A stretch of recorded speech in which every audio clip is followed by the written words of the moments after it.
Allez, bonjour à tous. Donc, comme convenu, on vous a préparé un petit sujet là sur l'équilibre du foil. Avant de vous parler de l'équilibre du foil, on va vous expliquer en fait comment votre foil marche. Donc, une aile avant. Sur cette aile avant-là, on a une composante qui vous permet de naviguer à remonter, hein, c'est-à-dire que vous êtes entre deux eaux, et vous avez cette composante-là qui vous sert à équilibrer le foil comme une balance. C'est-à-dire que entre ce point-là et ce point-là, on crée un moment, et entre ce point-là et ce point-là, on crée un moment. Donc on s'aperçoit que plus le bras de levier est important, on a une composante plus faible que ce qui se passe au niveau de la métro de l'aile. Donc ça, c'est les conditions importantes à savoir, de savoir comment on se place vis-à-vis de ça, parce que de toute façon, tout va tourner autour d'un point de pivotement qui va être la projection du mât, ok, qui va se retrouver exactement dans notre cas à nous, quasiment sous le footstrap. Donc ça, c'est vraiment un point de bascule, un de vos points d'appui, notamment, bah là, on les a caractérisés par des pieds, hein, pied avant, pied arrière. Alors ensuite, comment ça marche? On a fait une projection, vous voyez, sur le pont là, cette flèche là, c'est ce qui va faire la composante vers le haut. On a fait une projection qui va vous déterminer l'endroit qu'il faut pas dépasser. Surtout si jamais vous décidez de mettre vos deux pieds sur l'arrière, vous êtes certain d'être sous sous les cotes officielles du maître Baudelaire. Et donc ici, à ce moment-là, vous avez qu'une seule solution. Enfin, il n'y a une seule action qui se passe, c'est qu'en fait, le stabilisateur, lui, va faire coucher le foil. Il va faire coucher le foil, il va faire plonger le foil sur l'arrière dans le fond. Et là, bon, effectivement, là, ça vous fait une planche qui va lever du nez, ça va vous aider à décoller. Mais ça va pas fonctionner comme ça longtemps parce que de toute façon, vous allez partir en arrière. Donc l'objectif principal, c'est que vous ayez un équilibre le plus équilibré possible. C'est-à-dire que là, on a positionné les pieds dans les straps, strap avant, strap arrière. Évidemment, on s'aperçoit que le strap arrière, enfin le pied arrière, il est dans la zone dite de déséquilibre, mais plutôt il est dans la zone de pivot. Hein. C'est-à-dire qu'avec le pied avant, le pied arrière qui est là, votre centre de gravité, si vous voulez toujours naviguer et pas tomber, il devra toujours être à peu près dans ce plan-là. Vous voyez le haut de la baguette là, c'est-à-dire qu'en gros globalement il va bouger, il va faire ça, il va faire ça, il va faire un petit peu ça et un petit peu ça, mais de toute façon naturellement vous allez vous retrouver en phase, en position un petit peu avancée de votre centre de gravité, bah, tout simplement pour vous équilibrer. Pourquoi? Alors, votre aile, elle aura toujours une tendance à monter, puisqu'on est on est devenu porteur et à déporteur. C'est-à-dire, pourquoi déporteur? Pourquoi je change de terme? C'est-à-dire qu'à partir du moment où vous êtes sur le centre de gravité de l'aile, sur le centre, oui, enfin, c'est le centre de gravité de l'aile, le centre de poussée de l'aile, lui, il a de toute façon qu'une chose à faire, c'est toujours essayer de compenser et vous aider à pouvoir vous avancer sur l'avant du flotteur. D'accord? C'est-à-dire que vous avez besoin d'avoir du poids sur la jambe avant, lui il va vous aider à vous équilibrer sur l'avant. Alors, si on a beaucoup de déportance, avec notamment des cales très importantes ou un gros stabilisateur, vous allez avoir toute cette zone-là, de cette zone-là à quasiment de cette zone-là, où vous aurez la possibilité de déplacer votre poids, mais pas la totalité du poids, hein, ça va juste simplement un centre de gravité, comme je l'ai dit tout à l'heure, hein, ça va bouger un petit peu comme ça, mais avec votre pied arrière qui reste là-dedans. Donc, il faut bien avoir à l'esprit que c'est que ça qui va pouvoir vous réguler. Si vous décidez de vous mettre comme ça c'est pas possible. Alors, quelquefois, enfin ça ne peut pas arriver, ça, ce genre de choses. Avoir les pieds rapprochés comme ça, c'est quelque chose qui ne peut pas fonctionner. Donc, donc là, l'équilibre du foil à vitesse 10, on peut dire, le couple qu'on a là entre AB, ce AB là et ce BC là, en fait, vous voulez ça, c'est le même bras de levier, mais le couple est toujours identique. Hein, d'accord. Quel que soit enfin, il n'est pas toujours identique parce qu'en fait, on est quand même un peu plus des porteurs. Donc, en fait, ça a tendance à justement équilibrer le poids. Si par exemple si on met le poids ici, par exemple, bah oui, vous savez qu'il est là toujours pour vous équilibrer. D'accord? Alors là, c'est un petit peu exagéré parce que le centre de gravité, il va pas être à peu près comme ça. Parce que si on a un pied ici et un pied ici, vous avez globalement votre poids aller un petit peu comme ça. Hein. C'est-à-dire qu'on va favoriser un petit peu le milieu, le milieu de l'aile de portance, on décale un petit peu de poil sur l'avant, ce qui fait que vous êtes en situation de déportance de votre aile avant. D'accord? Si vous êtes en déportance de votre aile avant, c'est le principe des bascules. Vous allez avancer comme ça va vous faire, vous avancez comme ça vous fait basculer sur l'avant, mais lui contraint la bascule avant. D'accord? Et ça vous permet d'avoir cet effet de balance. Si on n'a pas un foil, un stabilisateur qui est déporteur, c'est pas possible. On tombe. Si vous avez un foil qui est aussi porteur que ça, alors ça peut marcher dans certains cas. Par exemple, dans les mottes, dans les bateaux de course internationale, les mottes, eux, les gars, ils ont une carène qui est très très allongée. Donc, s'ils sont porteurs, ils arrivent toujours à se débrouiller, à positionner leur poids pour être à peu près en équilibre. Mais nous, on n'a pas de barre, on n'a pas d'appendice pour contrôler tout ça. Donc nous, c'est obligatoire dans notre sport. Tous les sports de foil, que ce soit le wind foil, le kite foil ou le windsurf foil, le stabilisateur est toujours des porteurs. Alors, si, par exemple, on va parler aussi de réglage. Si par exemple, vous mettez beaucoup d'angles sur votre stabilisateur, il est encore plus porteur. C'est-à-dire que la flèche qui est là, elle va devenir beaucoup plus forte. Donc, pour quelqu'un qui est lourd, ça peut être intéressant, parce qu'en général, bah, évidemment, les gens lourds, on a quasiment tous à peu près à 10 cm, à 5 cm près l'emplacement l'emplacement du centre de gravité au même endroit. Donc, comme le lourd, il va être un peu plus lourd, bah, son poids va générer un petit peu plus à l'avant. Et donc, lui, il va pouvoir se permettre de compenser le surplus de déportance. Par contre, un poids léger, il n'a pas intérêt à ça. Hein. Le poids léger, il a intérêt à rester le plus centré possible pour ne pas avoir à subir l'exagération de déportance. Hein. Si par exemple un poids léger, un lourd avait 1,5 degré et un léger avait 1,5 degré, le léger serait un petit peu handicapé. C'est-à-dire qu'il faudra qu'il avance un peu plus pour contrecarrer le truc, donc il aura beaucoup trop de jambes avant et ça rendrait les choses inconfortables. Alors, pour les manœuvres, c'est un petit peu pareil. Je vous enlève ça. Si par exemple vous essayez de naviguer comme ça dans les manœuvres, tout de suite ça marchera pas. Parce que là on est déjà en arrière du point du centre de poussée. Donc là, vous avez votre foil qui se met à décoller. Là, c'est pas possible. Également, si vous décidez de naviguer comme ça, j'exagère un petit peu, hein, même beaucoup. Là, ça va être un peu compliqué de vous équilibrer. Sauf si vous amusez un jour à mettre un foil avec un stabilisateur qui fait, mettons, 500 mm2, avec beaucoup d'angles. Là, ça vous permet de vous amuser comme ça, mais par contre, ça n'a aucun intérêt, parce que plus l'angle sera important sur le stabilisateur, plus vous aurez de traînée et moins vous avancez. D'où l'intérêt, et ça c'est par rapport à la présentation des ailes que je vous ai fait tout à l'heure, c'est d'avoir vraiment euh, le stab qui correspond à votre aile. D'accord?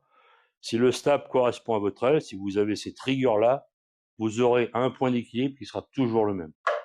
Alors là, nous aujourd'hui, on considère que positionner le foil, alors là, on n'est pas tout à fait dans le dessous, on est un petit peu décalé, mais quand on met le foil, le mât, juste en dessous du footstrap et centré, ça vous fait véritablement un point de pivot et ça vous fait déjà quelque chose dont vous êtes certain que vous allez être calé pour équilibrer votre navigation. Hein, faut bien avoir à l'esprit du fonctionnement du foil. Alors, nous, on s'est aperçu que quand on échange vraiment avec des gens, même des gens expérimentés ou pas expérimentés, on leur a pas expliqué ça. Et par exemple, on a pris des gens tout à fait au hasard, qui étaient des bons navigateurs en planche, à qui on a dit, avant de partir sur l'eau, ou en wing, c'était plus en planche, hein. Écoute, tu synthétises ce qu'on va t'expliquer, du pourquoi, du comment ça fonctionne, et en fait, on s'aperçoit que ces gens-là, en intégrant ça en une nuit, ils arrivaient à tirer des bords du premier coup, quasiment en windsurf foil. Là, c'est quasiment pareil, à condition que les volumes correspondent au niveau du débutant, etc., etc.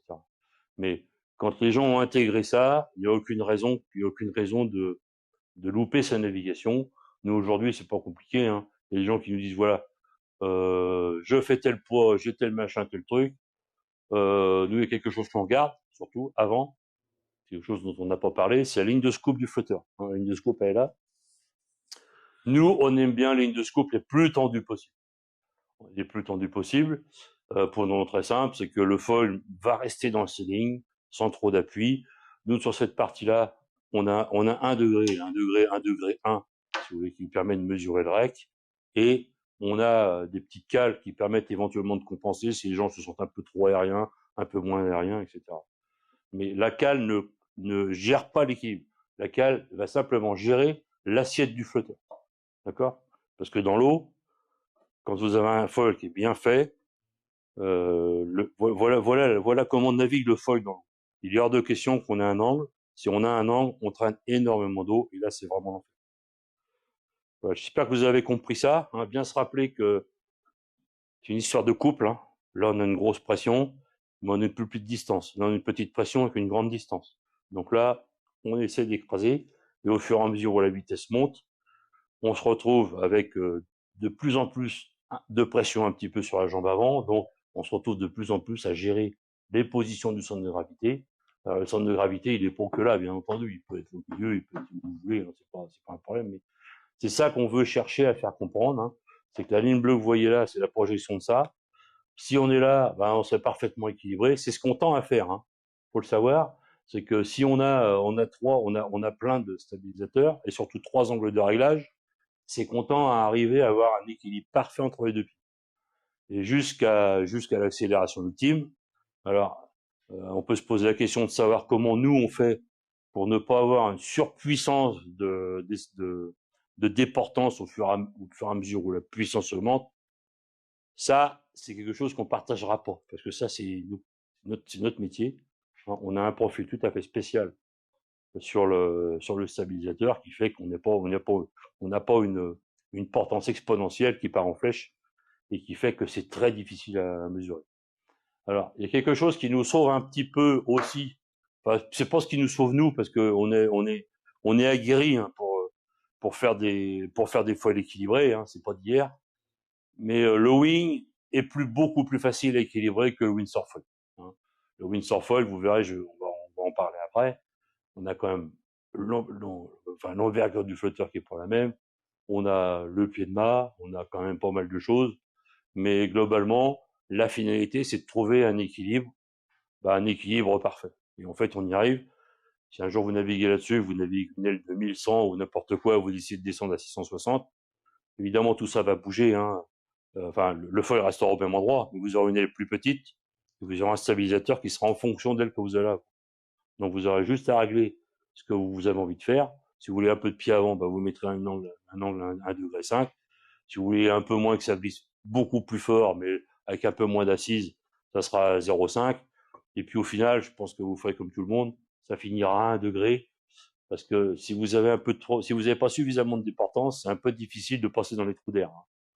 Avec un peu de déportance, on a un peu d'assise sur l'arrière, ça relève un peu le nez, ça relève un tout petit peu le nez de l'avant, et ça permet de remettre depuis. Mais je pense que avec ces petits éléments simples là, euh, ça vous permet de pouvoir vous mettre correctement en équilibre. Alors, il y a un point là. Il y a ce filet orange là. En fait, nous, quand on calcule un foil, on détermine une zone maximum d'amplitude du déplacement de la jambe avant. Hein. Et donc, en fait, ça, c'est vraiment le maximum d'amplitude de la jambe avant entre la composante qui est là, qui va refléter, qui va se projeter ici, et l'emplacement du pied. Alors pourquoi on fait ça? C'est tout simple, c'est que si vous avez quelqu'un qui fait 2 mètres, bah, le stand c'est pas le même. Hein. Donc on a une possibilité quand même, sans avoir à trop bouger ça, d'avoir un stand qui s'écarte un tout petit peu et, euh, et avec les jeux de cale, avec les stables, surtout s'il va choisir, on arrive à avoir un parfait équilibre. Voilà. C'est pareil pour les poids légers. Hein. Un poids léger qui veut reculer, il va pouvoir reculer parce que de toute façon à partir du moment où il est moins lourd, il va se retrouver sur le centre de gravité, c'est dans ces sections-là. Et puis après, bah, suivant le virement de bord, donc virage, virement de bord comme ça, virage, virement de bord comme ça, hein, avec les transferts de poids. Et là, ça tourne tout seul. Voilà. Bon, là, comme ça, je vous dis tout de suite, c'est impossible à naviguer. Il y a quelque chose que je pourrais vous dire également, c'est que plus on allonge le fusage, plus le moment augmente. D'accord? Et plus le moment augmente, ça veut dire que pour la même force, on peut diminuer la surface et la pression du stable. C'est pour ça on propose un fusage de 970 pour avoir cette capacité d'avoir, par exemple, une très longue distance ou un aventurier ou n'importe qui veut se faire plaisir pour faire la ligne droite.